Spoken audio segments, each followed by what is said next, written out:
has critical mass been reached here? Now, we're hearing more and more of this, and the elite media, the mainstream media, gives these people cover.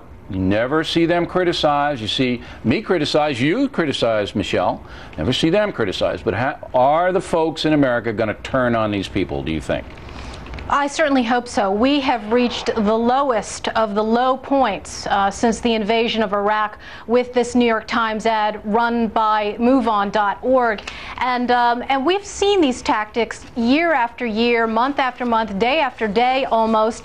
And I think one of the things that has been wrong and misguided about dismissing them is the constant line that somehow these people are only the fringe. These people don't represent a lot of Americans. Guess what? It's no longer true. The fringe is the center. Back in December 2004, MoveOn.org, which is funded with millions of dollars in Soros-tainted money, said, we bought it, we own it, we're going to take it back. This is a Democratic Party, right? They're talking about. It is the Democrat Party. Right. Well, Kirsten's going to put forth that argument that there's just a fringe. The presidential candidates didn't condemn, probably because they're afraid of not. them. Well, you're right. Democrats because I actually would not make the argument that they're the fringe anymore. You know, that they have become pretty influential in the Democratic Party. No, they're scared to death of them. But I think once they're out of the primary, they're going to probably pay a little. No, you don't think that betray us should. You don't like that ad, do you? No, I don't, and I think that they should. Frankly, I would have argued that they should condemn them, but I'm in a minority, so it's not. Why? Why are you in a minority? If Pelosi has enough sense to do it, why can't the Because I think people think that they will argue that they represent the mainstream, that not in that ad, but in their overall position by saying every time we point out one of these anti-war, anti-American conspiracy theorists in Hollywood,